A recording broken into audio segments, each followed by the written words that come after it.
大家好，欢迎来到星星绕地球，这里是陪你一起聊美国看世界的星星。今天呢，我想跟大家讲故事，然后聊一聊两个特别狗血的房地产投资案例。这两个故事呢，发生在迈阿密，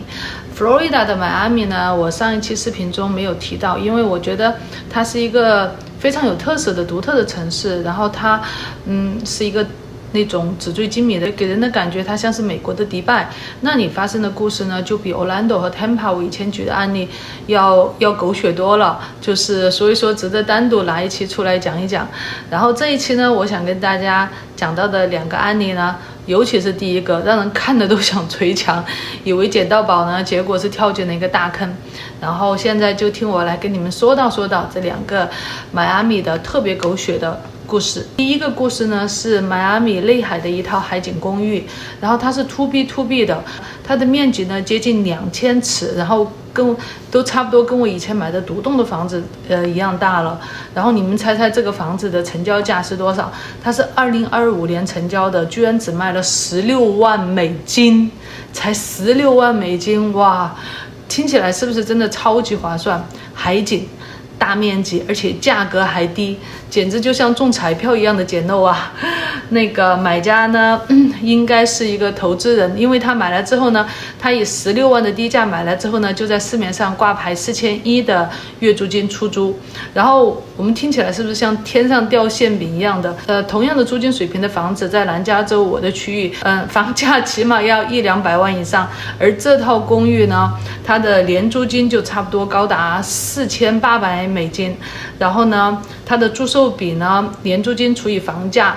比30%还多，高达30%多，然后简直是比买理财产品还赚，是不是这个捡漏的运气太好呢？观众朋友们，不要着急，故事呢才刚刚从这里开始。大家现在看一看这个房子的持有成本，然后它的 HOA 没错是375美金，但是有的客观可能说如果你顺利能租出去，每个月净赚1000美金，听起来还行，对不对吧？但是你不要忘了我这边海边的保险贵到离谱，而且房地产税每年都在涨，而且你出租出去还在交管理费，算起来呢，每个月的利润就已经清零了，而且你还没有去考虑它的空置期，它还不一定能够马上租得出去。你看这套房现在被买来，在市面上求租已经空置超过1个多月了，等租客搬进来，至少说也得空置2个月吧。光这样就烧掉差不多7-8千美金，所以说你们算算看，这哪里是捡到宝，其实是踩到雷。然后我们再来看看这个房子跌宕起伏的历史交易记录，然后大家看得到这里 Zillow 上的数据，然后从2009年它的挂牌是25万，然后那个时候那个次贷危机之后，结果呢一降再降，然后其实到2012年的时候，最后以10万的价格才卖出。那么2012年10万块钱买到的这个买家真的是捡了大便宜，差不多2年，2014年他就翻了2倍，30万的价格把它卖出。然后呢，新的买家呢也还不错，持有了不到1年呢就赚了33万，然后把它33万的价格买出。那接下来这个33万高盘接位的接盘侠买家，我看了都心疼。然后他持有了整整10年，然后2025年呢，在一再降价之后呢，只卖了16万。然后这么多年单房价就亏了17万，再加上过户费、中介费，差不多就有20万。那么再加上这10年内的各种成本，然后保守估计亏了接近30万美金。所以说你们可以看得到，同一套房子，有人赚，有人血亏。那投资房地产真的是看入场的时机和运气，真的，不是那么容易的然后呢，我们现在来看第二个案例。我们第一个案例是一个价格比较便宜的一个普通的房子。那么我们来讲讲第二个案例。那么迈阿密大家都知道那边不缺豪宅，那么我们第二个故事就讲讲富豪。那第二个案例的名字呢，我给它取了个名字叫富豪也扛不住了吗？富豪也扛不住。然后有的朋友可能会想嘛，像这种坑一般都是坑普通人，怎么可能坑得到富豪呢？富豪怎么可能翻车呢？ OK，那我们现在来看第二个案例。第二个案例的主角呢，是一个住在迈阿密海滩 South Beach 的高端公寓的富豪。这一类的房子呢，大家可以看得到，价值动辄上千万，每月的物业管理费呢、维修费成本呢，就成千上万。这样的房子呢，买得起不是问题，扛得住才是关键。数据各位客观请看，你看它的物业管理费有多少？它每个月的物业费，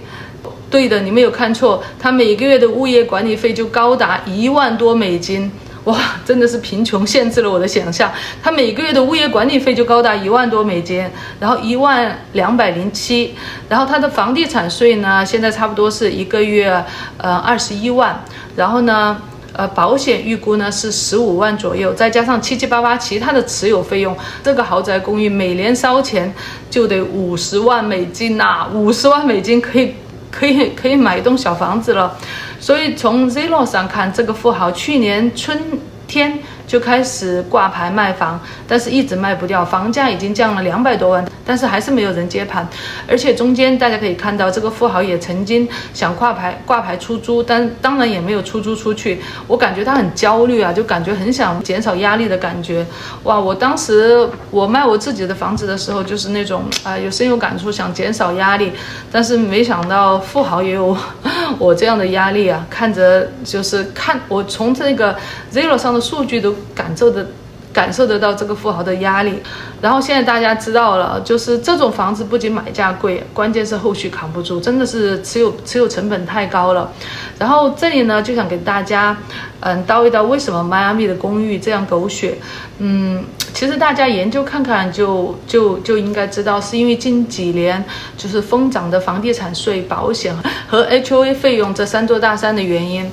然后房地产税呢，是因为自疫情以来房价的飞涨嘛，它就水涨船高。然后保险是因为大家知道这几年飓风的影响，还有很多的保险公司退出了佛州，所以就导致迈阿密的房屋保险呢就变得特别的贵，有的保险甚至于都翻了1-2倍，真的是1-2倍，1000多变得2000多，那好的就更贵了。然后 HOA 呢，可能知道那个关注时事的朋友们可能都知道，是因为2021年迈阿密某栋海景公寓的倒塌事故所引起的。然后当时的倒塌事故呢，死伤超过100人，引起了非常非常大的社会反响。所以说这个事件之后呢，政府就大幅提高了建筑结构的检查标准和预备维修基金的要求，所以很多公寓的持有成本 HOA 费用就爆炸式的上涨。所以说在这3座大山的压力之下，才出现了这么一大批房主想卖不掉，想扛不住的现象。哇，我觉得迈阿密的房主真的好惨哦。对啊，这个故事是不是挺狗血的？然后呢，那我们今天来总结一下。所以说呢，今天这2个迈阿密的案例呢，一个是投资客捡漏但却踩雷，另外一个呢是富豪扛不住想退场。所以我们看到的是，不管有钱没钱，投资房地产呢，都不是单靠就是买入便宜就能稳赚的。其实关键是持有成本、市场流动性、风险控制，然后算现金流。所以以后如果再有人问这里的房产能不能升值啊，是不是捡漏啊，然后我只能说看运气、看时机，看看星星绕地球。OK 啦，如果你觉得今天的2个故事呢对你有启发，别忘了点赞、关注和给我的频道留言，然后鼓励支持我继续给大家创造出更多更有趣、茶余饭后供大家消遣的视频、讲故事的视频，然后呢也跟大家分享更多的干货案例。然后谢谢大家的观看，然后记得点赞和关注我的频道哦，我会开心的。这里是星星，咱们下期见，拜拜。